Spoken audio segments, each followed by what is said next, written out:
हाँ भाई, सभी को नमस्कार, सभी को गुड आफ्टरनून।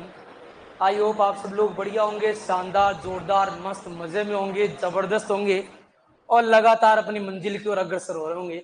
ऐसे विद्यार्थी जो आज क्लास के अंदर पहली बार आए, रोल में पहली बार आए, हाथ खड़े करो। देखिए, ऐसे मत करो। जो कल आ गए थे उनको हाथ खड़े करने की कहाँ जरूरत पड़ रही है। एक भाई साहब, दो, तीन, चार जने आए। पहली बार कल भी थी ना अपन तो। हाँ, पाजी की बात। हाँ, नहीं थे कल। मैं नहीं था। हाँ, उधर वाले भाई साहब। अपन पुराने हो गए बेटा, बुढ़ापा आ गया, गोड्डी टूट गई अपने तो। पर कह रहा है कि सर मैं आज ही आया हूँ पहली बार। मतलब इतना छोटा सा है, मुझे पहले ही दिखाई नहीं दे रहा। थोड़ा आगे आके बिठा कर, थोड़ा सा, है ना। ऐसे हाइट के हिसाब से थोड़ा ऊपर नीचे करना पड़ता है, तो थोड़ा सा ऊपर आगे आ जाया कर। तो आगे बिठा कर। वो नहीं बिठा, अब भी तेरा चेहरा नहीं दिख रहा है मुझे। एक ऐसे लग रहा है दीवार के अंदर घुसेगा। मतलब है। क्या नाम है अपना? खड़ा तो नहीं करना है बेटे रे भाई साहब। नाम के नाम क्या अपना? मुकेश, राकेश, राजेश। हाँ, चलो जी, मुकेश जी के बारे में बातचीत करेंगे आज। कल की क्लास में क्या पढ़ा दिया दिखाओ। देखिए, अच्छा इंट्रोडक्शन हो गया था नहीं? अच्छा, कल की क्लास में अपन यूरिया और वो रोग पढ़ चुके थे ना। अब देखो, अपन पढ़ेंगे एक एक टॉपिक लिख के। वो स्टार्टिंग में 10 दिन अपनी क्लास चलेगी ना, कॉन्सेप्ट वाली चलेगी। क्या चलेगी? फिर से रिपीट कर रहा हूं, अगर अब 10 क्लास आपके समझ में नहीं आई तो ये मान लेना है कि आपके सोल साइंस वो आगे की बिल्कुल भी समझ में नहीं आएगी। और ये 10 क्लास समझ में आ गई तो जो आपके सिलेबस में टॉपिक दे रखे हैं ना, उनको आप बिना पढ़े ही आप ये कर सकते हैं, क्वेश्चन है वो सोल्व कर देंगे। कुल मिलाकर कॉन्सेप्ट की बात करेंगे। किसकी बात करेंगे? कॉन्सेप्ट की। अब सबसे पहले क्लास में वो स्टूडेंट हाथ खड़े करेंगे जिन्होंने अपने जीवन के अंदर, पहले हाथ खड़ा नहीं करना, एक बार बात पूरी होने दो, मतलब, है ना। तो ज्यादा जल्दबाजी है, मतलब इतनी भी जल्दबाजी नहीं होनी चाहिए। थोड़ा सा इंतजार करना पड़ता है ना। हाँ, कि सर हमने जीवन में कभी ना कभी मिट्टी को थोड़ी सी हाथ में लिया और उसके एक एक कण को ध्यान से देखा, उसका रंग कैसा है, उसकी संरचना कैसी है और मिट्टी में किस प्रकार के कण पाए जाते हैं। जिन्होंने ध्यान से देखा वो हाथ खड़े करो एक बार ऊपर। वो एक भाई साहब, वो तो पुराना वाला स्टूडेंट है इसलिए उसने देख लिया। ये दो, ये भी अपने थोड़े से पढ़ रखे हैं पहले से। इन दो के अलावा आप लोग मृदा विज्ञान पढ़ रहे हैं, पर आपको ये नहीं पता कि आखिरकार मिट्टी होती कैसी है। पता है क्या? नहीं पता। इसका मतलब जैसे ही आज आप लोग घर जाओ तो आपके रोड है उसके पास से या जहां पर रहते हो वहां पे दीवार के आसपास थोड़ी सी मिट्टी को लेना है और इन कणों को ध्यान से देखना है। क्योंकि अपन मिट्टी के कणों के बारे में पढ़ेंगे। किसके बारे में पढ़ेंगे? कि वो कण है कैसे। मिट्टी देखते आपको समझ में आना चाहिए कि ये कण है, इसका नाम ये और इसका सूत्र ये। इसका मतलब कल की क्लास में आओगे तो मैं आप लोगों से उम्मीद कर सकता हूं कि आप लोग मिट्टी को देख के आओगे। मतलब उदयपुर के अंदर तो लाल लोमी मृदा पाई जाती है कले प्रकार की, लेकिन जैसी भी मिट्टी हो, किस मिट्टी को कल आओ तब एक बार आप देखना, आप देखोगे या पाओगे, देखोगे सड़क के आसपास से वो अलग प्रकार की मिट्टी है, जबकि अगर आप किसी प्लॉट में से उठाओगे तो वहां पे अलग ही प्रकार की मिट्टी यहाँ पे पाई जाती है। और कहीं पे अगर आसपास आपके खेती की जाती है यहाँ पे उदयपुर में, तो उस खेती वाली मिट्टी को उठा के देखिएगा, उसमें अलग ही प्रकार के क्या पाए जाते हैं? कण पाए जाते हैं। कुल मिलाकर मिट्टी के इन कणों के बारे में अपन क्या करने वाले हैं? बातचीत है वो करने वाले हैं। बेटा ब्लैक स्क्रीन तो से होगी, मैं खुद ही काला हूं तो काले ही दिखेंगे बेटा हम लोग, है ना। ठीक है, चल। सर डब्ल्यू को साइड, हाँ क्या हो गया? क्या हुआ? 18 जनवरी को घोषित किया था। मैंने तो 19 फरवरी पढ़ा। गूगल पे सर्च करा।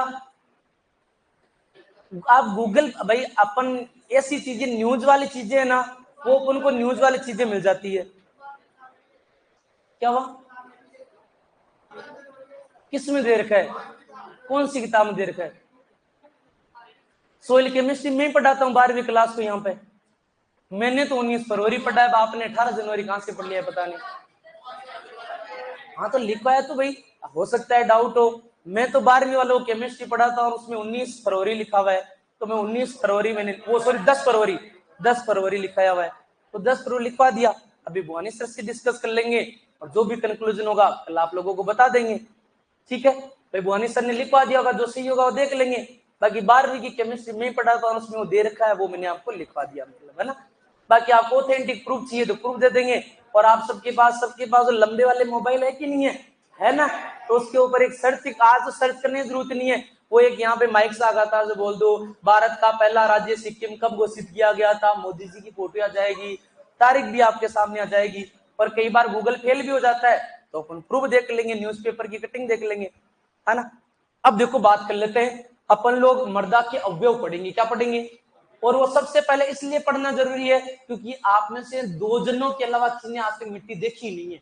इसका मतलब अपन को मिट्टी दिखानी पड़ेगी, क्या करनी पड़ेगी, मिट्टी दिखानी पड़ेगी। तो सबसे पहले जो आज अपन टॉपिक पढ़ेंगे वो पढ़ेंगे मृदा के अवयव। क्या पढ़ेंगे, मृदा के अवयव पढ़ेंगे, जिसको अंग्रेजी में कहते हैं कंपोनेंट ऑफ सॉइल। क्या कहते हैं, देखो कंपोनेंट का मतलब क्या होता है, कई बार अपनी मोबाइल वगैरह खराब हो जाता है तो उन दुकान वाले के पास जाते हो, कहता है कि भाई साहब इसका ये वाला कंपोनेंट खराब हो गया, इसका ये वाला कंपोनेंट खराब। कंपोनेंट का मतलब होता है भाग, क्या होता है, भाग होता है। तो अपन मिट्टी के कंपोनेंट देखेंगे, अवयव, जैसे क्लास के क्या अवयव है, स्टूडेंट हो गए, टीचर हो गए, टेबलें हो गई, बोर्ड हो गया, माइक हो गया, कैमरा हो गई, पंखे, एसी, ये इसके कंपोनेंट है। इन सब के मिलने से ही क्या बनेगा, क्लासरूम बनेगा।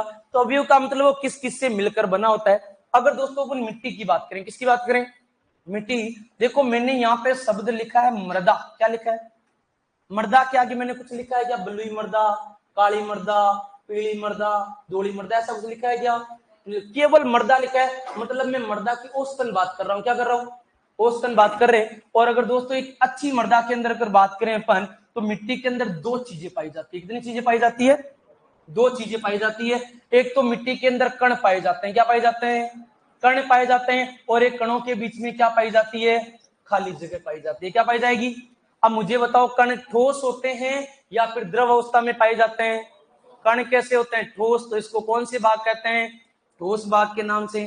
कणों के बीच में क्या पाई जाती है, खाली जगह, जिसको अपन क्या कहते हैं, रंध्रावकाश के नाम से जानते हैं। अंग्रेजी में बात करें तो इसको अपन किसके नाम जानते हैं, स्पेस के नाम से जानते हैं। और आपके इसको क्या कह देंगे, सॉलिड पार्ट कह देंगे। बताओ यहां तक वो दिक्कत समस्या है क्या, नहीं है।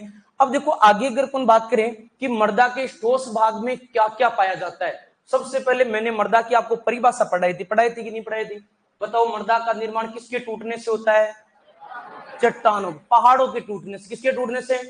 तो बताओ मिट्टी के अंदर ज्यादातर कण है, ये बताओ किसके होंगे, पत्थरों के होंगे या फिर कोई दूसरे पदार्थ के होंगे, पत्थरों के। तो मिट्टी में ये छोटे छोटे पत्थर के क्या पाए जाते हैं, टुकड़े पाए जाते हैं। और पत्थर के छोटे छोटे टुकड़े जिनका आकार कितने एमएम से कम होता है, कितने एमएम से कम, जिन पत्थर के टुकड़ों का आकार 2 एमएम से कम होता है, उन आपके पत्थर के टुकड़ों को अपन किसके नाम से जानते हैं, खनिज के नाम से। किसके नाम से, मैंने आपको कहा था, मैंने कहा खनिज का नाम लेते हैं, आपको क्या दिखाई देने चाहिए, बाटे, क्या दिखने चाहिए।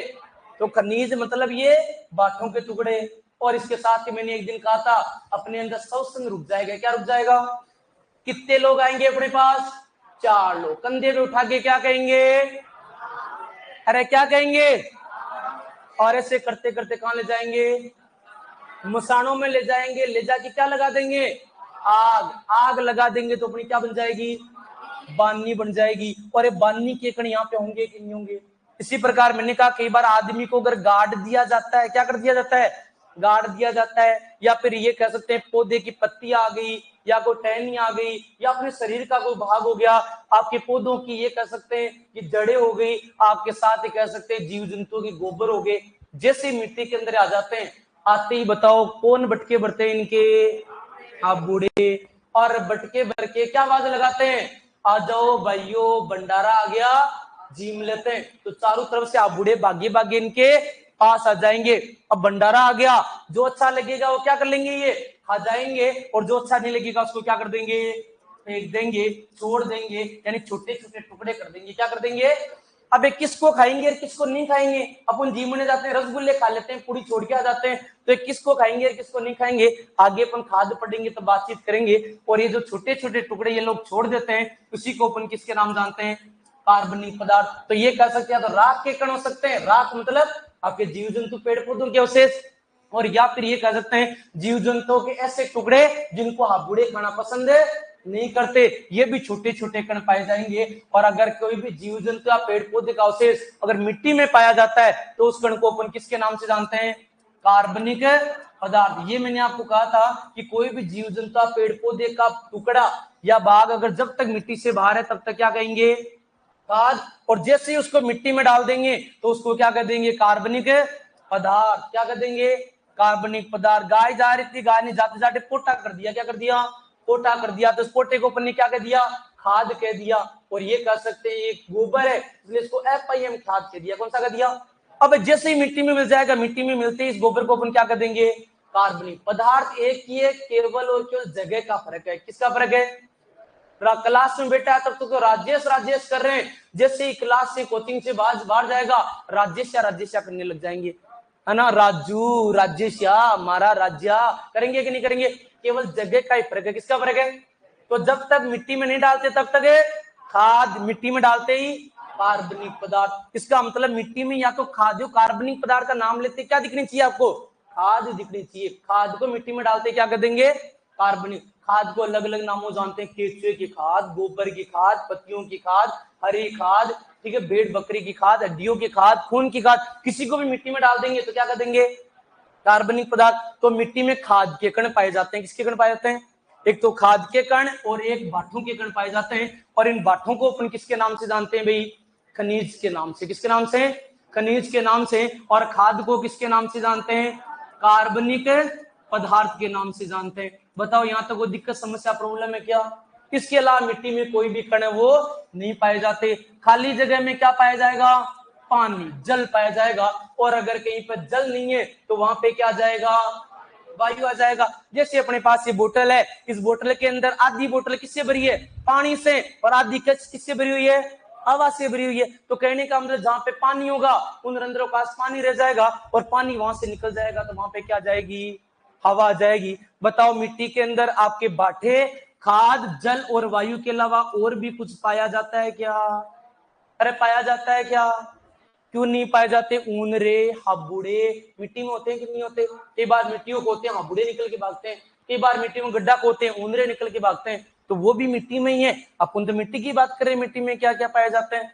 तो बताओ सबसे पहला क्वेश्चन तो मेरा ये कि मृदा के कितने अवयव, अवयव को अपन घटक भी कहते हैं ना, मृदा के कितने अवयव होते हैं, 1 2 3 4, कितने होते हैं, 4। ध्यान रखिएगा कभी भी 2 नहीं करके आने, अवयव कितने हैं, 4। कितने हैं भाई, 4। अगर अवयव मिट्टी के 4 अपन को कंफर्म है तो अपन को ये पूछा जाता है कि मृदा में पाए जाने वाले सूक्ष्म जीवों को किसमें सम्मिलित किया जाता है, किसमें करेंगे, कार्बनिक पदार्थ। कार्बनिक पदार्थ में अपन 2 चीजों को सम्मिलित करेंगे। कितनी चीजों को, 2 चीजों को सम्मिलित करेंगे। एक तो इसके अंदर खाद के कण, खाद के कण मर्त होते हैं कि जिंदा होते हैं, एक तो ये कहते हैं मर्त पदार्थ आ जाएंगे, और एक इसके अंदर क्या आ जाएंगे, सूक्ष्म जीव आ जाएंगे। क्या जाएंगे, सूक्ष्म जीव। तो याद रखिएगा मृदा में पाए जाने वाले सूक्ष्म जीवों को किसमें सम्मिलित करते हैं, कार्बनिक पदार्थ में। किसमें सम्मिलित करते हैं, कार्बनिक पदार्थ के अंदर। यहां तक अपन बात है वो कंप्लीट कर चुके हैं। अब यहां से अपने बहुत सारे कॉन्सेप्ट है वो क्लियर होने वाले हैं और उनके बारे में अपन बातचीत करेंगे। देखो मैंने यहाँ पे नहीं तो ब्लू मृदा लिखा है, नहीं क्ले मृदा लिखा है, और नहीं सिल्ट मृदा, कोई नाम नहीं लिखा।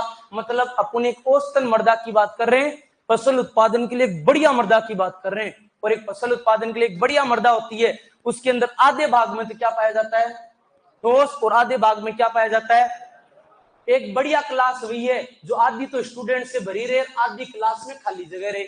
आपके लिए एक टेबल है खाली बैग रखने के लिए, फिर एक टेबल पे आप बैठ गए, फिर एक टेबल खाली, फिर एक टेबल पे आप बैठ गए। आधी क्लास खाली है कि नहीं है। तो जिस प्रकार अपनी क्लास आधी खाली होनी चाहिए, उसी प्रकार एक अच्छी मृदा वही है जिसमें आधे भाग में तो क्या उपस्थित हो, ठोस, और आधे भाग में क्या उपस्थित हो, रंध्रावकाश। क्या उपस्थित हो, इसका आधे भाग का मतलब कितने परसेंट में, 50% में ठोस और 50% में क्या होने चाहिए, रंध्रावकाश। दिक्कत समस्या प्रॉब्लम है क्या, नहीं है। आगे बात करें, मिट्टी में बाठे ज्यादा होते हैं कि खाद ज्यादा होती है, बाठे ज्यादा होते हैं। देखो भारतीय मृदाओं में तो 99% बाठे पाए जाते हैं, कितने परसेंट। लेकिन अपन पढ़ रहे एक बढ़िया मृदा, कौन सी मृदा, एक बढ़िया मृदा के अंदर 50 में से 45% क्या होना चाहिए, खनिज। या आगे कौन जिस पढ़ेंगे नहीं, देखो मृदा में खनिज 45, भारत की मृदा तो चेंज हो जाएंगे, डाटा सारे क्या हो जाएंगे। इस मृदा के आगे कोई भी शब्द लिखा रहा ना तो ये सारे के सारे डाटा जो भी लिखा रहा हूं सारा क्या हो जाएगा, चेंज हो जाएगा। जैसे आगे बढ़ेंगे वैसी वैसी बात करते रहेंगे। 50 में से 45 हो तो 5% में खाद आ जाएगी। एक अच्छी मृदा में 25% क्या पाया जाता है, जल, और 25% में क्या पाई जाती है, वायु। बताओ दिक्कत समस्या प्रॉब्लम है क्या, नहीं है। अब यहां से अपन बात कर लेते हैं, कॉन्सेप्ट की बात कर लेते हैं, जो अपने जब तक सोइल साइंस पढ़ेंगे तब तक अपने जीवन के अंदर काम में आने वाले हैं, यानी जब तक नौकरी नहीं लगेगी तब तक ये कॉन्सेप्ट काम में आएंगे। अब इतना पढ़ तो लिया, अब यहां से अपने को क्वेश्चन पूछे जाते हैं। अब मैं आपको यहां से क्वेश्चन पूछूंगा, आप लोग मुझे आंसर बताएंगे। क्या बताएंगे, अगर आपने आंसर बता दिया तो मैं क्वेश्चन को बिना लिखे आगे बढ़ जाऊंगा, और मुझे लगता है कि आप गलत बता रहे हैं, इसका मतलब अपन को यहीं पे क्या करना पड़ेगा, रुकना पड़ेगा। क्वेश्चन नंबर फर्स्ट, मृदा के कितने अवयव होते हैं, अच्छा, मृदा सूक्ष्म जीवों को किसमें सम्मिलित करते हैं। अगला महत्वपूर्ण क्वेश्चन, मृदा के रंध्र अवकाश के कितने भाग में जल पाया जाता है, मृदा के रंध्र अवकाश के कितने भाग में जल पाया जाता है। अब देखो दो आवाज आ रही है, कोई कह रहे हैं 50 और कोई कह रहे हैं 25। मैं सर ने पढ़ा भी दिया, आपने पढ़ भी लिया, लेकिन आंसर अलग अलग आ रहे कि नहीं आ रहे, इसका मतलब समस्या है। मैं वापस क्वेश्चन रिपीट कर रहा हूं, मृदा के रंध्र अवकाश के कितने प्रतिशत भाग में जल पाया जाता है। 25 वाले हाथ खड़े करो, सबसे पहले सीधे हाथ खड़े करो, 4-5 जनी आवाज ज्यादा है। 50 वाले हाथ खड़े करो, शक्ल दिखाओ मुझे, देखो 50 वालों की जनसंख्या ज्यादा है, इसका मतलब पढ़ा है और समझ में नहीं है। यहाँ देखो मैं अलग अलग तरीके से क्वेश्चन लिख रहा हूं, अगर वो क्वेश्चन आपके समझ में आ जाए ना तो ठीक है, और अगर नहीं समझ में आएगा तो मैं दूसरे उदाहरण से समझाऊंगा। 3 तरीके के क्वेश्चन लिख रहा हूं, कितने तरीके के, 3 तरीके के क्वेश्चन लिख रहा हूं। सबसे पहले इधर देख लो, मुझे पता है समस्या है, थोड़ी डिस्कस कर लेंगे, 2-4 मिनट बाद में बात कर लेना, या फिर ऐसी बातें चल रही है यार ज्यादा ही भूख लगी है, आज जैसे क्लास फ्री होगी पानी पता सिखाने चलेंगे, दोनों के दोनों 2 पपड़ी एक्स्ट्रा खटका के आएंगे, एक तू मांग लेना एक मैं मांग लूंगी, ऐसी बातें चल रही है क्या, इससे ज्यादा तो क्या इंपॉर्टेंट बातें हो सकती है, चोरी हो सकती है क्या पानी पतासी के अलावा, नहीं हो सकती। इधर देख लो, बातें नहीं करनी अपने को। पहला क्वेश्चन है, देखो मेरा क्वेश्चन पहला है, मृदा में जल पाया जाता है क्या भाई, मृदा में जल पाया जाता है। मैंने देखो मृदा क्या कुछ लिखा, केवल मृदा लिखा है, और मैंने ऑप्शन दे दिए यहाँ पे 5%, दूसरा ऑप्शन दे दिया 25%, तीसरा ऑप्शन दे दिया मैंने 90%, और फोर्थ ऑप्शन दे दिया 50%। क्वेश्चन लिख रहा हूं, ध्यान से देखिएगा, लैंग्वेज का फर्क पड़ता है सारा। क्वेश्चन नंबर 2 कि मृदा के रंध्रावकाश, मृदा के रंध्रावकाश के कितने प्रतिशत भाग में जल पाया जाता है, जल पाया जाता है। ऑप्शन सेम है, ऑप्शन क्वेश्चन नंबर 3, मृदा के ठोस भाग, कौन सा भाग, मृदा के ठोस भाग के कितने प्रतिशत में खनिज पाए जाते हैं, खनिज पाए जाते हैं। देखो यहां पे अपने पास 3 क्वेश्चन दे दिए, तीनों के ऑप्शन अपने पास सेम है, 5, 25, 90 और 50। क्वेश्चन नंबर फर्स्ट की बात कर लेते हैं कि मृदा में जल कितने % है, 25। अगले क्वेश्चन में थोड़ा बहुत चेंजेस है कि नहीं ये बताओ मुझे, है ना, कितना आएगा आंसर, 50, और अगले में कितना आएगा, 90।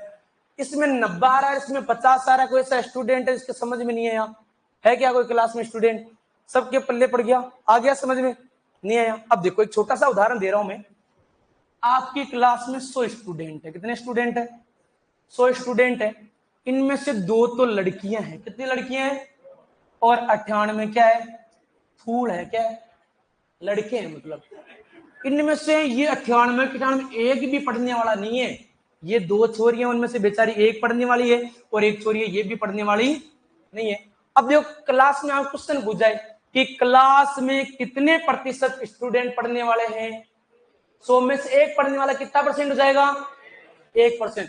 क्लास में पढ़ने वाले 1%, क्लास में लड़कियों में से पढ़ने वाले स्टूडेंट कितने, 1 होगा या 50 होगा। देखो एक लड़की शब्द आती 50, आंसर चेंज हो गया कि नहीं हो गया।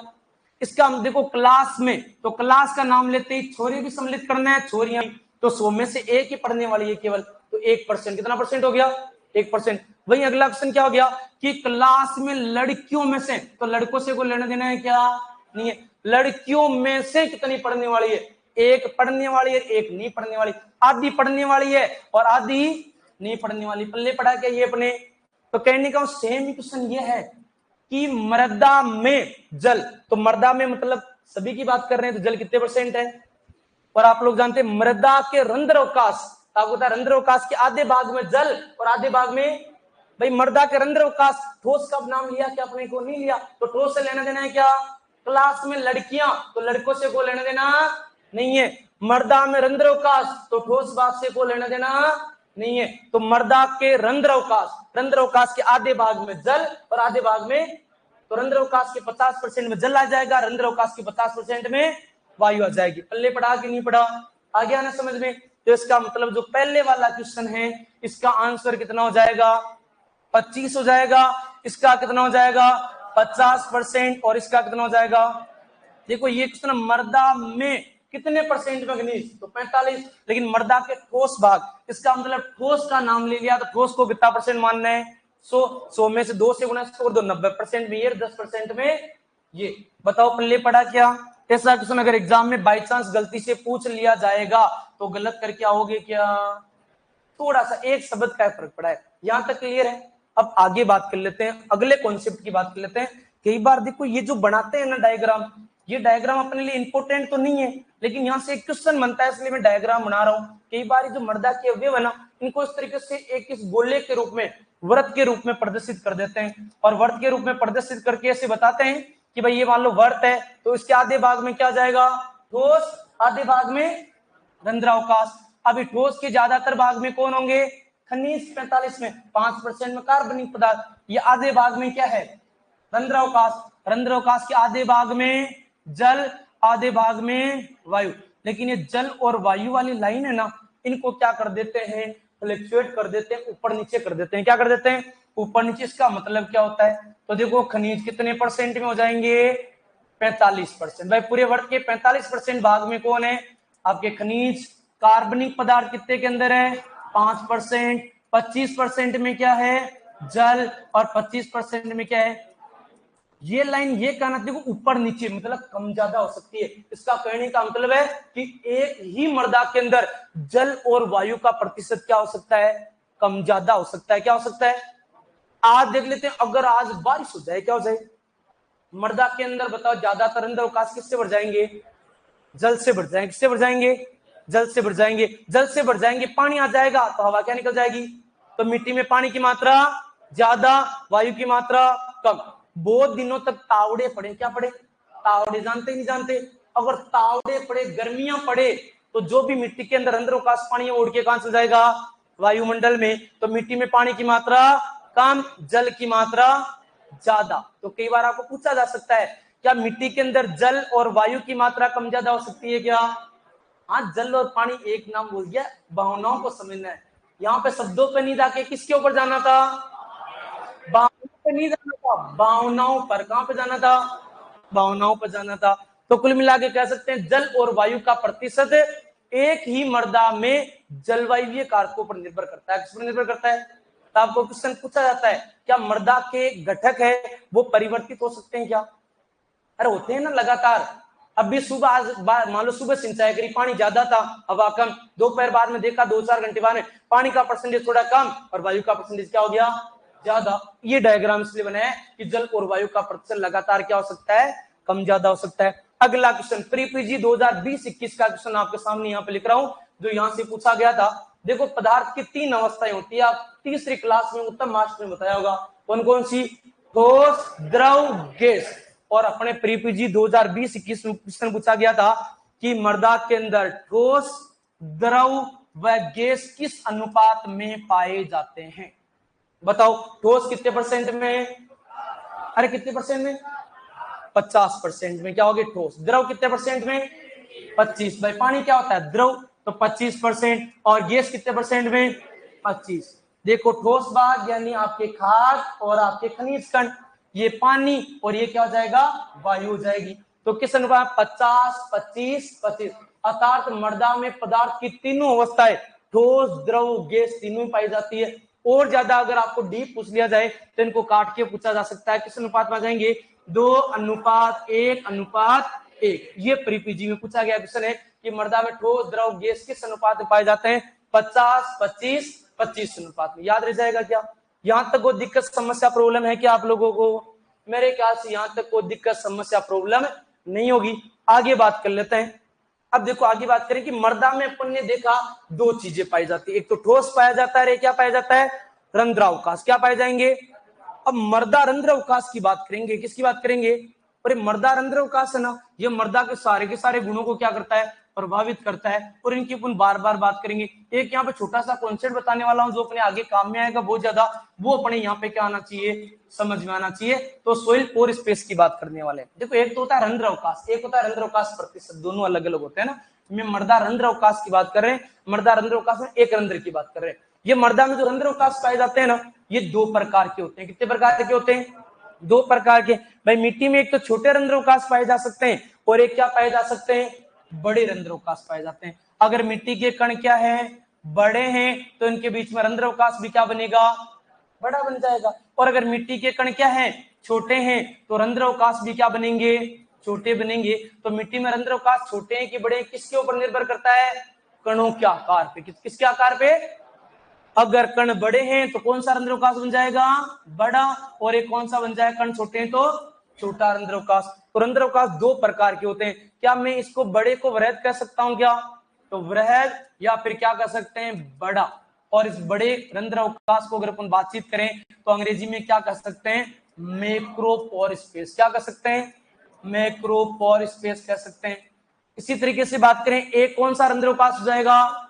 छोटा। छोटा को क्या कह देंगे? सूक्ष्म। और सूक्ष्म को अंग्रेजी में क्या कह देंगे? माइक्रो। ये जो छोटे रंध्रावकाश है ना, ये इतने ज्यादा छोटे होते हैं कि अपने बाल के आकार के बराबर होते हैं। किसके बराबर होते हैं?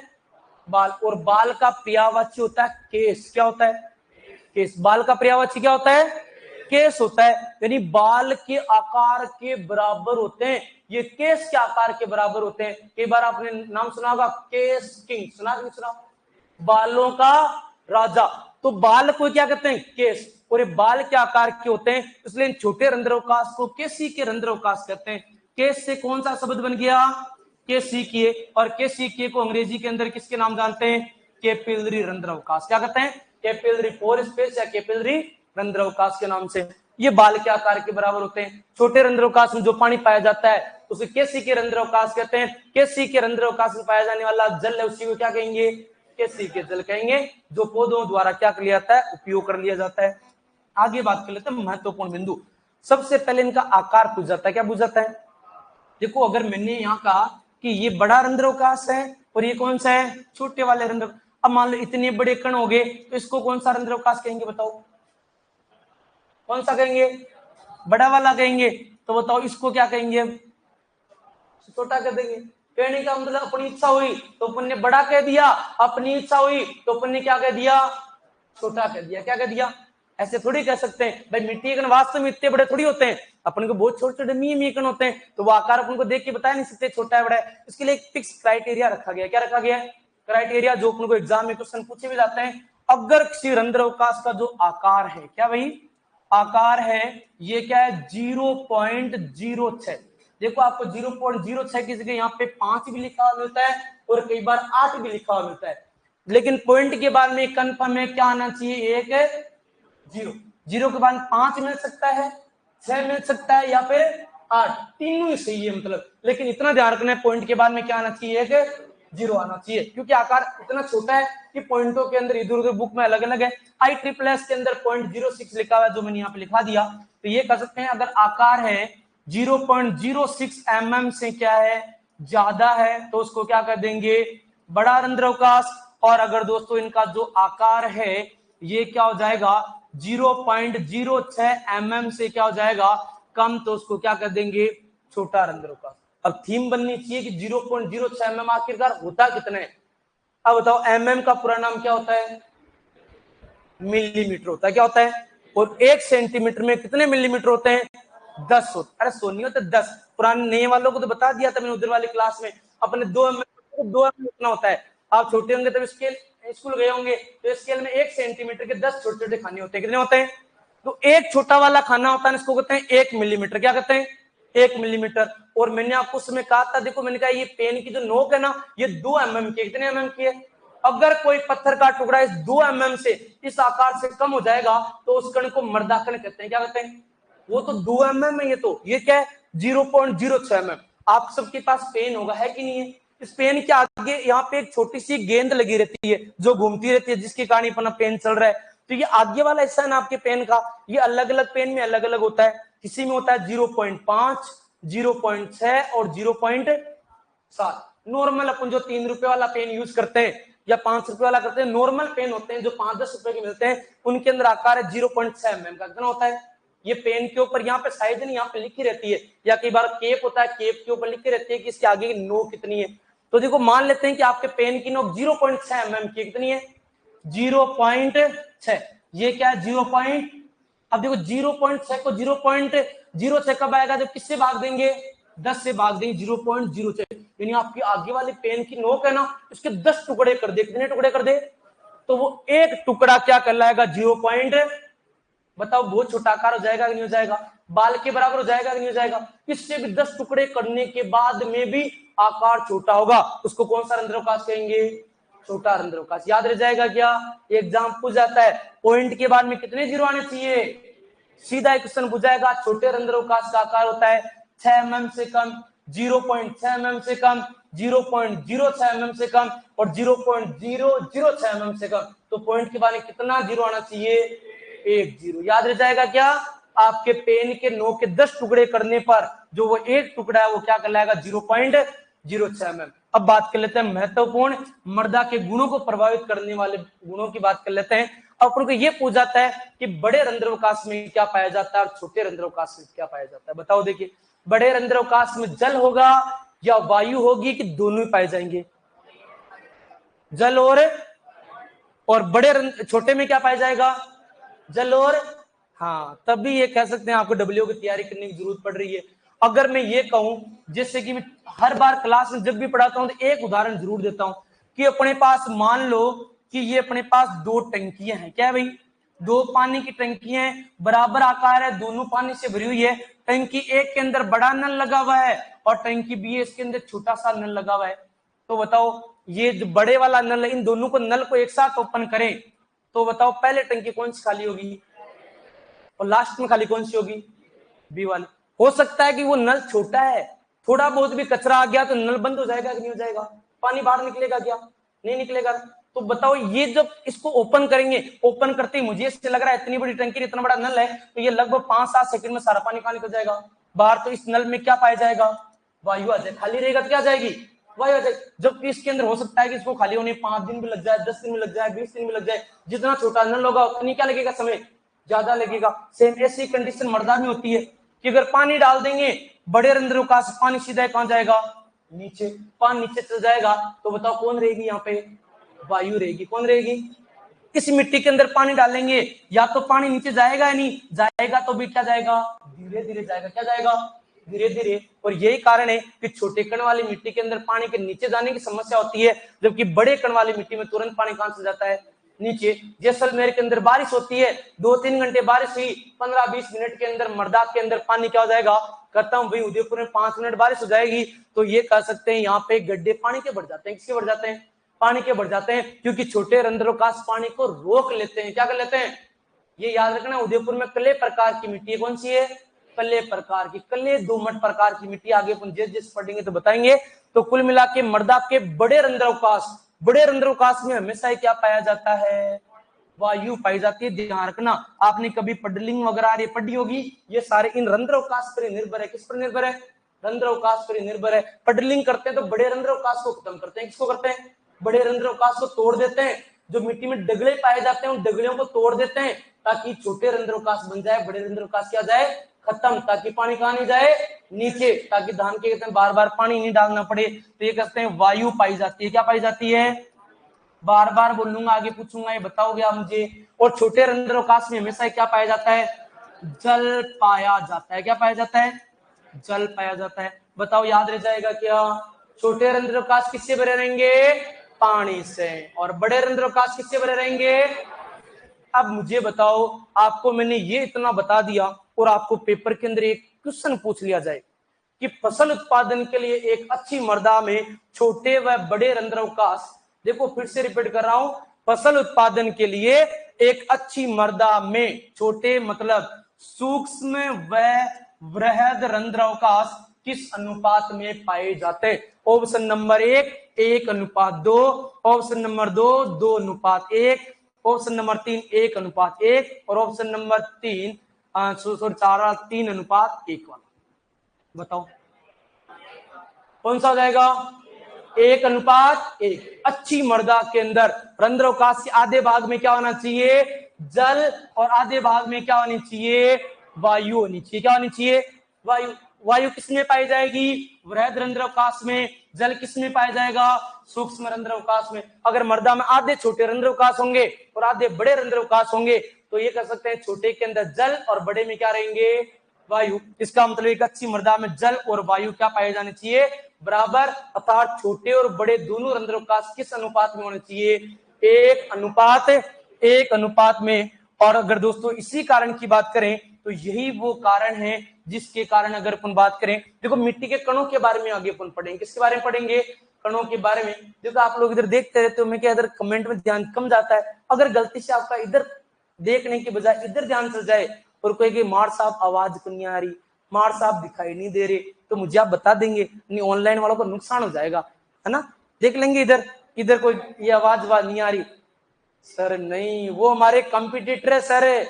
1-2 क्वेश्चन बाई चांस आपने पढ़ा दिया, नहीं याद करा, ये क्वेश्चन आ गया तो हम लोग आगे निकल जाएंगे। हम लोगों को यहाँ आने के लिए नहाना पड़ता है, कपड़े धोने पड़ते हैं, कपड़े पहन के हमें यहाँ आना पड़ता है, सर चल के भी आना पड़ता है।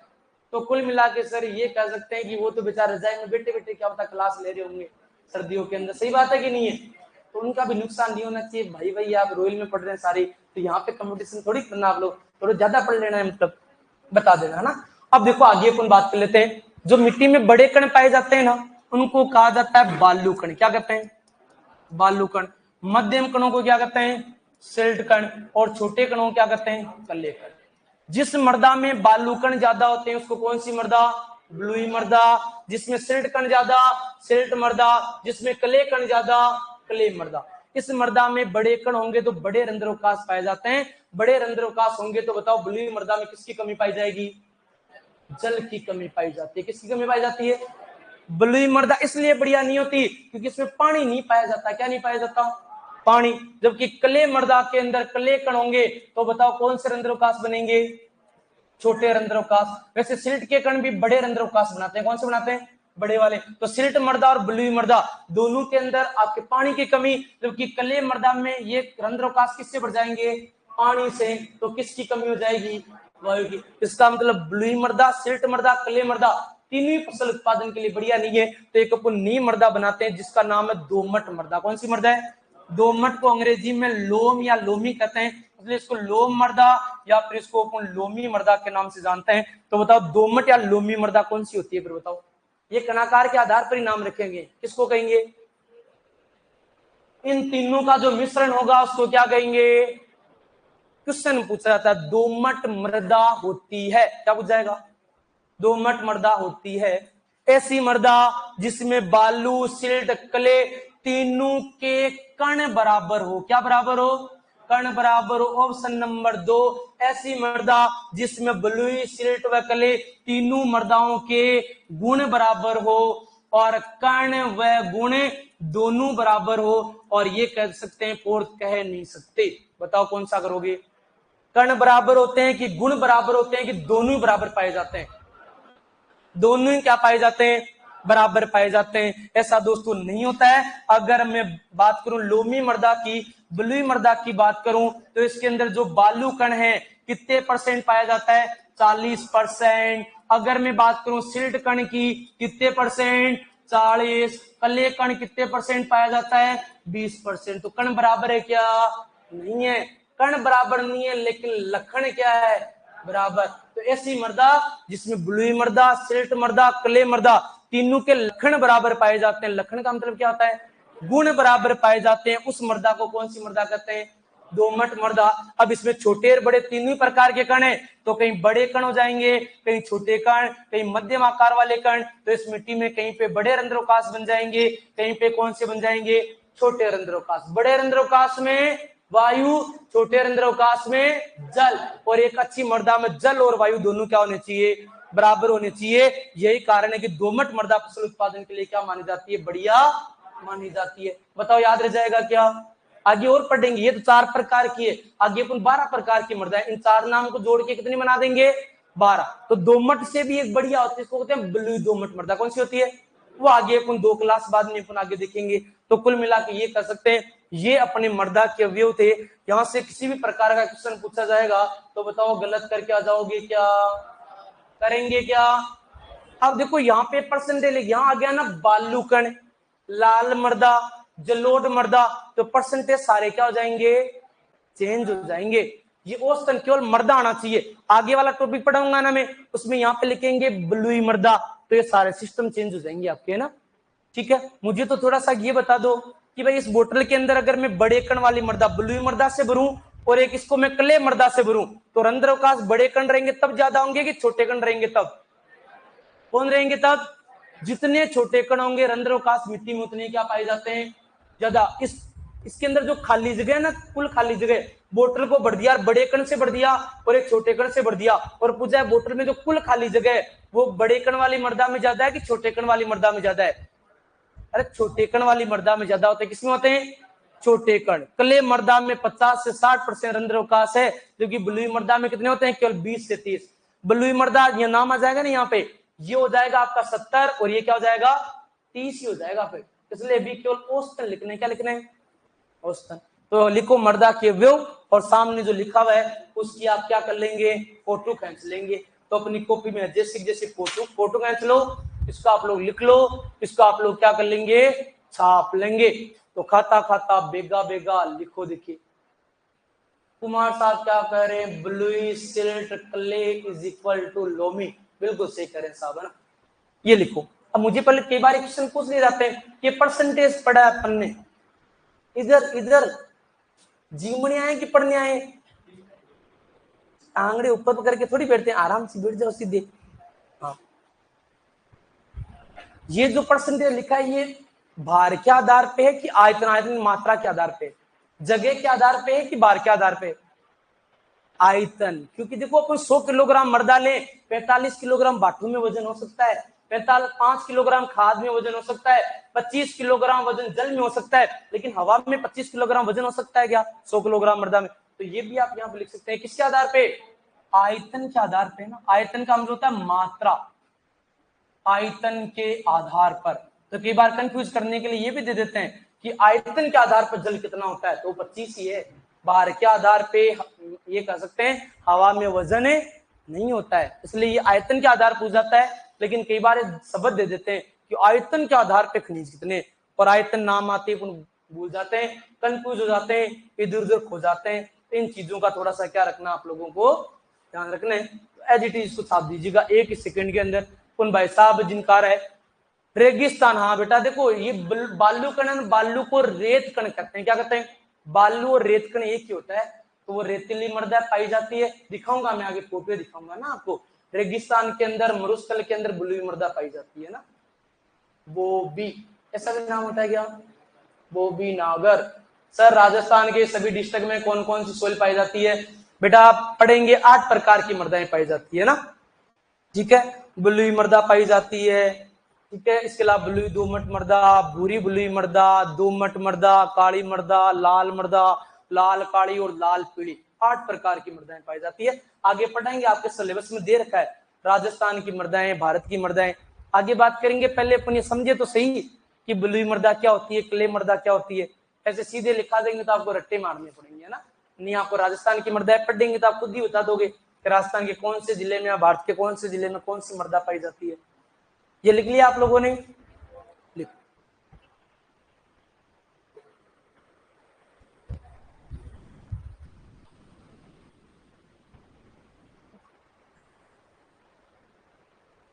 क्या मिट्टी में पौधों की जड़ें भी पाई जाती है क्या? हाँ, जड़ें भी किसमें आती है? कार्बन। ऐसे कहा जाता है कि कार्बनिक पदार्थ को 100% माने ना, तो 80% मृत पदार्थ, 10% में सूक्ष्म जीव और 10% में क्या पाई जाती है? पौधों की जड़ें पाई जाती है ना। ये लिख लिया यहां तक? आगे बढ़े। हाँ रुक गए भाई साहब, लिखो। गुरुदेव बुलवी मर्दा में बालू, बेटा 80% से कम होते, सारी चीजें पढ़ाएंगे, कुछ नहीं छोड़ेंगे। अभी तो नाम लिया है बालू ना, अभी तो रामायण का राम नाम लिया है, अभी तो पूरी रामायण बाकी है। वैसा पेन नहीं खाना है। देखो मैंने आपको कल भी कहा था, देखो आजकल तो क्या होता है कि अपना जो सबसे शक्तिशाली हथियार है ना वो पेन है। ऐसे कहा जाता है कि पेन के अंदर तलवार से भी ज्यादा ताकत होती है। अगर कहीं पे अगर अपन कोर्ट में गए पेन से लिख दिया ना बाइज्जत बरी, तो बरी, और इसलिए फांसी की सजा, तो खेल खत्म हो जाता है। तलवार से भी ज्यादा ताकत किसके अंदर होती है? पेन के अंदर होती है। ये अपना हथियार है। आपको जब जीके वाले सर पढ़ाएंगे, ये क्वेश्चन लिखना चाहोगे क्या? लिखना चाहोगे? लिखो। अब देखो कई बार क्या होता है कि पुराने समय में पढ़ाई डाइट नहीं हुआ करती थी। अगर आप लोग जिससे यहाँ पे आते रोयल में और ये बगल वाली बिल्डिंग पसंद आ गई तो सारी सारी तलवार लेके जाते, या तो घर वाले भाग जाते या घर वालों को काट देते। क्या कर देते? काट देते और अधिकार कर लेते। जैसे आप महाराणा प्रताप के बारे में पढ़ेंगे कि अकबर ने चित्तौड़ के किले पर आक्रमण कर लिया था, तो ये कह सकते हैं कि महाराणा प्रताप है ये गोगुंदा की पहाड़ियों में भाग गए थे, और ये कह सकते पूरे उदयपुर के अंदर, पूरे मेवाड़ के अंदर जो कब्जा था किसका हो गया था? अकबर का हो गया था। तो पुराने समय में जमीन वगैरह राज कहते हैं ना, मेरे पास 5 प्लॉट है, मेरे पास इतनी जमीन है। पुराने समय में जमीन अपनी नहीं होती, राजा ने अधिकार कर लिया किले पे तो पूरी जमीन राजा की होती थी। किसकी होती थी? ये तो 1951 के अंदर स्टार्ट हुआ था जमीन का नामकरण होना। किसान जो बोते थे उनके नाम कर दी 1951, से पहले ऐसा नहीं हुआ करता था। तो पुराने समय में क्या करते थे, लोग जाते और कोई पसंद आ गए तो काट देते, मार देते और उसके ऊपर अधिकार कर लेते। ठीक है। अब अगर आप लोगों को मान लो लड़ाई करने के लिए, युद्ध करने के लिए भेजा जाए तलवार देके या बंदूक देके, अब आप युद्ध लड़ने के लिए जाए और युद्ध जब स्टार्ट हो तब वहां बैठ के तलवार के और उस बंदूक के बैठे बैठे बटके पड़ने लग जाए, अगर बटके पड़ने से जीत जाओगे क्या? अरे कोई ना कोई गर्दन उड़ा देगा कि नहीं उड़ा देगा? उड़ा देगा ना। तो वह कह सकते हैं अपने पुराने समय में तलवार से युद्ध लड़े जाते थे। आजकल युद्ध किससे लड़े जाते हैं? अरे किससे लड़े जाते हैं? पेन से लड़े जाते हैं। तो पेन के बटके नहीं बढ़ने, खाना ही हो तो वो ढंग की चीज खानी है। ठीक है। कोई यहाँ पे एक्स्ट्रा चीजें पड़ी, देखो ये अपने जो लेक्चर स्टैंड है ना किसी काम का नहीं है, इसके आराम से बटके भरो, आराम से इसको खाओ। फिर भी अगर आपकी ज्यादा बटबटी उठ रही है तो आओ ना, तो जेब में डाल के थोड़े बाटे लाया करो। क्या लाया करो? बाटे लाया करो, ताकि बाटों को भी लगे कि आज मुझे कोई खाने वाला शेर मिला है। क्या मिला है? शेर मिला है। और आपको दांतों को भी लगे कि हाँ आज मैं कुछ खा रहा हूं। तो पेन के बटके नहीं बढ़ने हैं, पेन को मुंह में नहीं लेना है, खाना का क्या है करो। मतलब आगे बढ़े। नेक्स्ट ये लिखने के बाद में ये लिख लो, इसके बाद में नीचे नेक्स्ट एरो करके मैं यहाँ पे वो लिखवा दूंगा, लिखिएगा। देख लेते हैं आज इनके कमेंट देख लेते हैं। सर वापस समझाओ, वापस समझा देंगे बेटा, एक बार लिखो तो सही। सर और स्पेस बालू में ज्यादा होते कि नहीं होते बेटा? सबसे कम होते। आगे समझाएंगे, पढ़ेंगे कल परसों क्लास में। आप खुद को पूछूंगा मैं, ये आपकी मर्दा वगैरह उल्टी हो रखी है ना, इसको सुल्टी करवानी है मतलब, है ना। ये अपन पढ़ेंगे धीरे धीरे। उदयपुर में उदयपुर में लाल लोमी मर्दा पाई जाती है बेटा, ना रेड लोम सोइल पाई जाती है।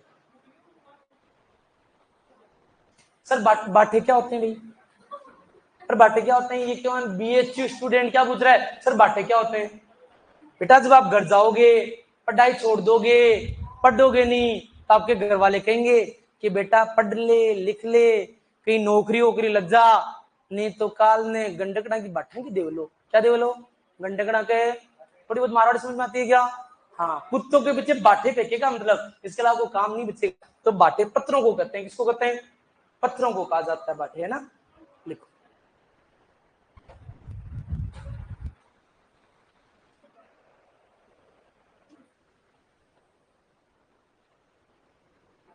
माधव जी क्या करें? सर मैं भैंसों को पिला के आ रहा कि भैंस को पानी पिला के आ रहा है? तो ये बताओ कि सर मैं भैंसों को पानी पिला के आ रहा हूँ। सर वो सोयल के मटके, अरे बेटा दिखाएंगे, सारे दिखाएंगे। ये मिट्टी के छोटे छोटे कण है ना, ये सीमेंट वगैरह कैसे बनते, सारी बातें करेंगे, कुछ नहीं छोड़ेंगे सोयल साइंस में। आप लोग खुद इंजीनियर बनोगे थोड़े दिन बाद में। ये लिख लिया क्या आप लोगों ने? ये अत्ता लिख लेते हैं। इसके बाद में अगला तीर चलाएंगे। क्या चलाएंगे? अगला तीर चलाएंगे। और अगला तीर चला के लिखिएगा, मृदा में जल व वायु का प्रतिशत, मृदा में जल व वायु का प्रतिशत मृदा में जल व वायु का प्रतिशत जलवायुवीय कारकों पर निर्भर करता है। जलवायुवीय कारकों पर निर्भर करता है। मृदा में जल व वायु का प्रतिशत जलवायुवीय कारकों पर निर्भर करता है। मृदा में जल व वायु का प्रतिशत जलवायुवीय कारकों पर निर्भर करता है। जलवायुवीय कारकों पर निर्भर करता है। लिख लिया। नई हेडिंग डालिएगा मृदा रंध्रोकाश। और ये जो स्लाइड आपके सामने है इसका आप जैसी की जैसी क्या कर लेंगे अपने कॉपी के अंदर स्क्रीनशॉट ले लेंगे। इसका स्क्रीनशॉट ले लो और इसको बना लो जैसी का जैसी बनाओ। देखिए तब तक ऑनलाइन वालों कमेंट देख लेते हैं।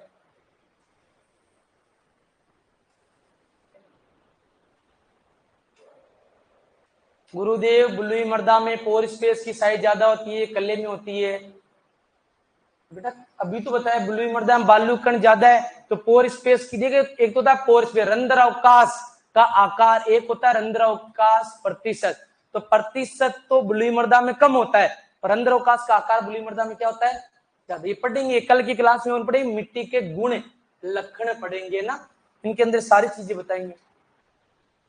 1 घंटा लगेगा मुझे ये बात आपके दिमाग में फिट करने में कि मिट्टी के कण छोटे होते हैं तो रंध्र अवकाश, सतह क्षेत्रफल, सीसी, चिपकने का गुण ये सारे ज्यादा पाए जाते हैं। छोटे कण वाली मिट्टी अच्छी मानी जाती है। क्या मानी जाती है? अच्छी मानी जाती है ना।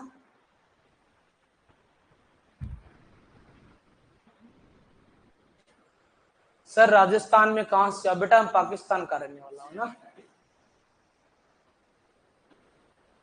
मैं राजस्थान का नहीं हूं ना, पाकिस्तान में था। फिर पाकिस्तान से एक दिन वो आए थे ना, वो बजरंगी भाईजान मूवी आई थी, उसके अंदर सलमान खान के पीछे पीछे दौड़ते दौड़ते आ रहा था एक टाबर, वो मैं था तो मैं भी इधर आ गया। अब उधर मुझे जाने नहीं दे रहे तो फिर ये रॉयल वाले जेल सर मिल गए थे, एक दिन उधर एड कर रहे थे तो वो उठा के लेके आ गए कि सर चलो हमारे। उन्होंने कहा सर आप पढ़ा दो, मैंने कहा ठीक है पढ़ा देंगे। तो फिर वो लेके आ गए तो बस 5-6 साल हो गए बस पढ़ा रहे हैं। लोहार लोहार लोहार थोड़ी होता है वो, पाकिस्तान में लोहार जगह थोड़ी है, लाहौर है वो तो, लोहार नहीं होता बेटा, लाहौर जगह है ना। बीएचई स्टूडेंट थोड़ा सा अपना नॉलेज बढ़ाओ। सर हमारे डब्ल्यू सिलेबस में एमएससी एग्रीकल्चर की ऑल सब्जेक्ट टोटल कितने आ रहे हैं? बेटा सारे सब्जेक्ट आएंगे, टेंशन लो, जो पढ़ा रहे हो सारे पढ़ो, ठीक है। सर चोमू सिमू, बेटा क्या कहना चाह रहे हो चोमू से ये बताओ मुझे, है ना। हमारे साथ में चोमू का नाम लेते एक कहावत है, लेकिन मैं आपको बता सकता हूँ कि हाँ नहीं बता सकता हूँ, है ना। तो चोमू चोमू का नाम मत लिया करो ना, जहां से भी वो बढ़िया बात है।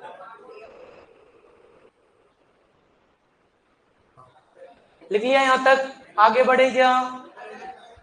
खाता खाता लिखो।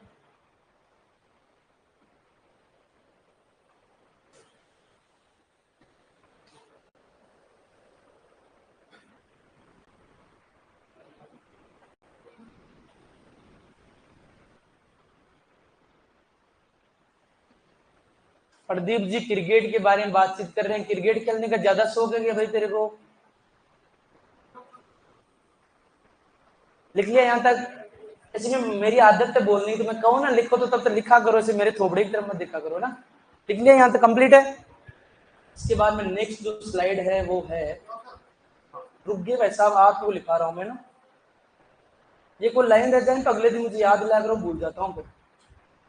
लो में मर्दा चलो कर लिख लेंगे। ये लिख लिया इतना? ये लिखने के बाद नेक्स्ट एरो करके लिख लीजिएगा। फसल उत्पादन के लिए एक अच्छी मृदा में, फसल उत्पादन के लिए एक अच्छी मृदा में, फसल उत्पादन के लिए एक अच्छी मृदा में छोटे व बड़े अर्थात जल व वायु, फसल उत्पादन के लिए एक अच्छी मृदा में छोटे व बड़े अर्थात जल व वायु 1:1 में पाए जाते हैं। छोटे व बड़े अर्थात जल व वायु 1:1 में पाए जाते हैं, 1:1 में पाए जाते हैं। ठीक है, मतलब जितना जल होगा उतने वायु, जितने छोटे रंध्रोगास होंगे उतने क्या होंगे, बड़े। कल की क्लास में अपने देखेंगे बलुई मृदा क्या है, कले मृदा क्या है, सिल्ट मृदा क्या है, या इनसे छोटे कण भी होते हैं तो उनका आकार याद करेंगे। अगर कण अपने को याद हो जाएंगे कि कौन सी मिट्टी के कण है वो छोटे होते हैं, कौन से बड़े होते हैं, तो लगभग अपने सोइल साइंस है लगभग 10% अपने क्या हो जाएगी, आसान हो जाएगी, जिनके बारे में अपन कल की क्लास में क्या करने वाले हैं, बात करने वाले हैं। तो दोस्तों फिलहाल आज की क्लास में इतनी बातें करेंगे, बाकी जो भी मामला मैटर मसला है कब पढ़ेंगे, काल। तब तक आप सभी लोग स्वस्थ रहेंगे, मस्त रहेंगे, अपनी पढ़ाई के अंदर व्यस्त रहेंगे। एक दिन दोस्तों आपको आपकी मंजिल वो जरूर मिलेगी। इन्हीं मंगल शुभकामनाओं के साथ आप सभी का बहुत बहुत आभार, धन्यवाद, थैंक यू, जय हिंद, जय भारत।